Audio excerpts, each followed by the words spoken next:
Hello बच्चों, आज हम मध्य प्रदेश की न्यायपालिका के बारे में बातें करेंगे।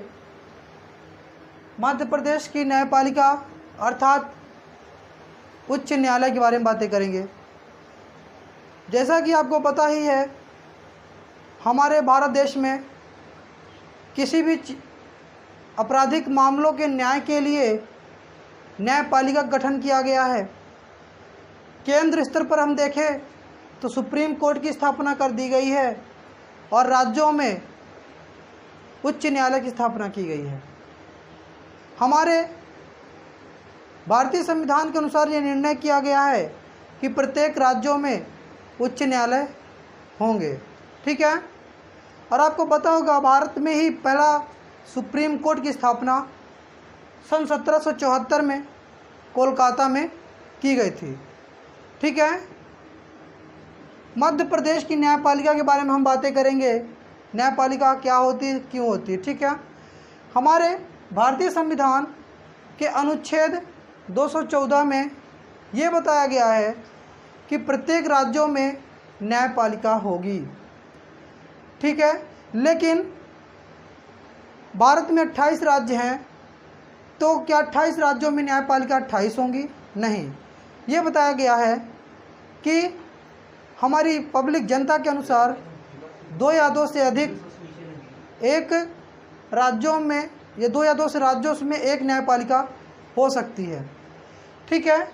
मध्य प्रदेश में के गठन के पूर्व 2 जनवरी सन 1936 को भारत शासन अधिनियम 1965 धारा 108 के अंतर्गत मध्य प्रदेश में न्यायपालिका का गठन किया गया था, अर्थात उच्च न्यायालय का गठन किया गया था, जिसका स्थान नागपुर था। ठीक है।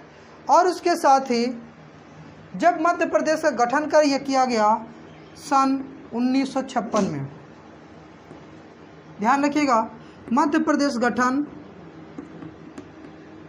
1956 में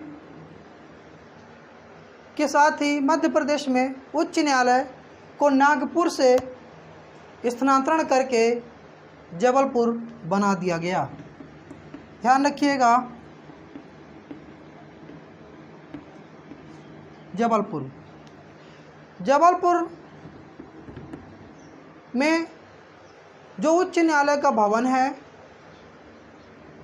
इस भवन की स्थापना सन 1889 में राजा गोकुलदास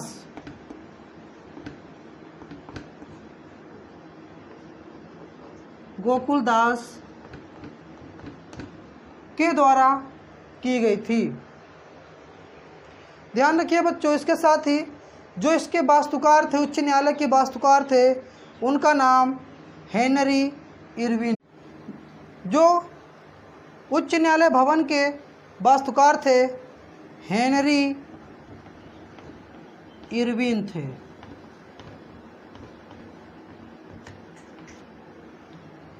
ध्यान रखिएगा बच्चों,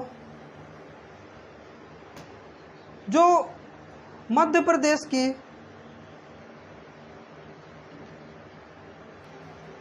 ध्यान रखिएगा बच्चों, सन 1889 में राजा गोकुलदास जिन्होंने भवन की स्थापना करवाई थी कि जो उच्च न्यायालय होगा मध्य प्रदेश का, वो जबलपुर में ही होगा। और इनके वास्तुकार क्या होते हैं? वास्तुकार किसी भी भवन के डिजाइनर्स होते हैं। अगर हम बातें करें डिजाइनर्स कैसे, जैसे वर्तमान में सिविल इंजीनियर होते हैं, किसी भी बिल्डिंग का नक्शा देते हैं, उसी प्रकार ये वास्तुकार होते हैं। उनका नक्शा दिए थे और उसी नक्शे के क्षेत्र पर हमारे जबलपुर हाई कोर्ट की स्थापना की गई थी। ठीक है। ठीक है बच्चों, अब हम बातें करेंगे मध्य प्रदेश में जो उच्च न्यायालय है, इसकी खंडपीठ के बारे में। मध्य प्रदेश में जो उच्च न्यायालय खंडपीठ क्यों बनाए जाते हैं? उच्च न्यायालय के कार्यभार को कम करने के लिए खंडपीठ की स्थापना की गई है और मध्य प्रदेश में 2 खंडपीठ हैं।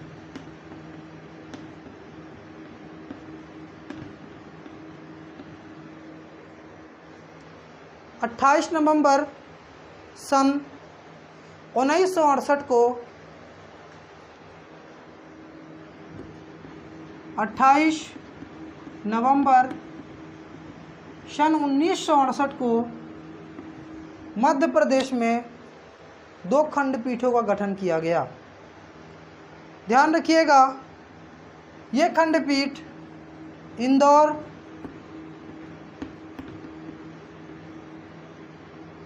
और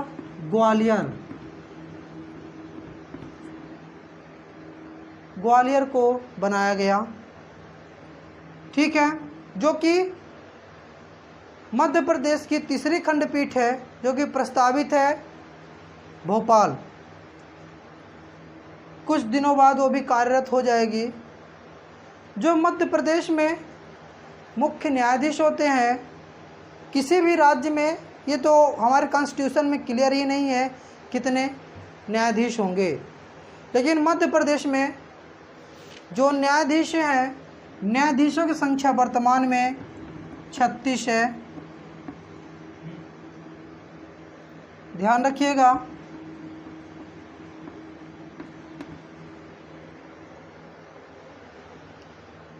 न्यायाधीशों को शपथ राज्य के राज्यपाल दिलवाते हैं।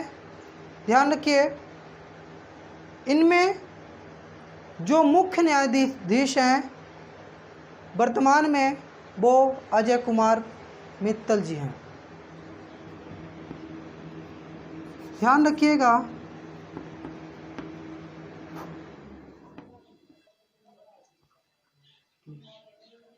वर्तमान में मुख्य न्यायाधीश अजय कुमार मित्तल जी हैं, जिन्हें हाल ही में मध्य प्रदेश के राज्यपाल स्वर्गीय श्री लालजी टंडन जी ने शपथ दिलाया था। और हम बातें करें कि मध्य प्रदेश के प्रथम मुख्य न्यायाधीश के रूप में मोहम्मद हिदायतुल्लाह को चुना गया था। ये भारत के 11वें सुप्रीम कोर्ट, 11वें, ध्यान रखिएगा, सुप्रीम कोर्ट के मुख्य न्यायाधीश थे। मुख्य न्यायाधीश थे, ध्यान रखिए। और कहा जाता है ये भारत के प्रथम मुस्लिम न्यायाधीश के रूप में इन्होंने अपना कार्यरत अनुदान दिया। ठीक है, ध्यान रखिएगा बच्चों, जो वर्तमान में हमारे मुख्य न्यायाधीश अजय कुमार मित्तल जी हैं, वो मध्य प्रदेश के 25वें नंबर के मुख्य न्यायाधीश हैं। ठीक है, ध्यान रखिएगा, मध्य प्रदेश के प्रथम महिला मुख्य न्यायाधीश का नाम श्रीमती सरोजनी सक्सेना जी है, जिन्होंने मुख्य न्यायाधीश के रूप में अपना कार्य दिया है। और इसके साथ ही मध्य प्रदेश में फास्ट ट्रैक न्यायालय की स्थापना कर दी गई है आपराधिक मामलों। ध्यान रखिएगा, हमारे संविधान के अनुसार 11वें वित्त आयोग में सिफारिश के अनुसार मध्य प्रदेश में फास्ट ट्रैक न्यायालय, ध्यान रखिएगा बच्चों, किसी आपराधिक मामलों की सुनवाई जो होती है तो बहुत दिन तक चलती रहती है, और इस फास्ट ट्रैक न्यायालय के आधार पर उसकी सुनवाई जल्द ही कार्रवाई कर दी जाएगी। जैसे आपराधिक किसी भी चोरी डकैती के बारे में फास्ट ट्रैक न्यायालय के अंतर्गत इसका निर्णय किया जाएगा। इसका निर्णय, इसकी शुरुआत मध्य प्रदेश के 11वें वित्त आयोग की अनुशंसा पर किया गया था, जिनमें इसकी स्थापना कार्यकाल 2001 से शुरू हुई। ध्यान रखिएगा। इसी प्रकार मध्य प्रदेश में न्यायपालिका से संबंधित चर्चाएं हो गई हैं और मध्य प्रदेश में आपको पता होगा बेसिक जानकारी के अनुसार, और जो हमारे वीडियो हैं आप हमारे YouTube चैनल पर जाके पिछली वीडियो को देख सकते हैं। और इसके साथ साथ जहाँ पास समझ में ना आए तो आप कमेंट सेक्शन में कमेंट कर सकते हैं। ध्यान रखिएगा।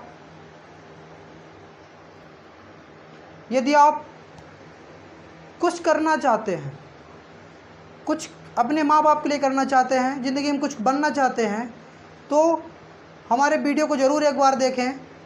और यदि आपको जहाँ समझ में नहीं आता तो आप कमेंट सेक्शन में हमें कमेंट कर सकते हैं।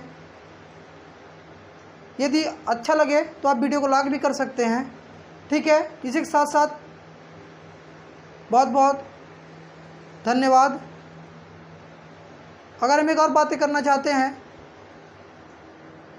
कि पूरी जानकारी आपको दी गई है, जिससे टॉपिक महत्वपूर्ण क्वेश्चन बनते हैं। ठीक है, चलिए, बहुत बढ़िया, धन्यवाद।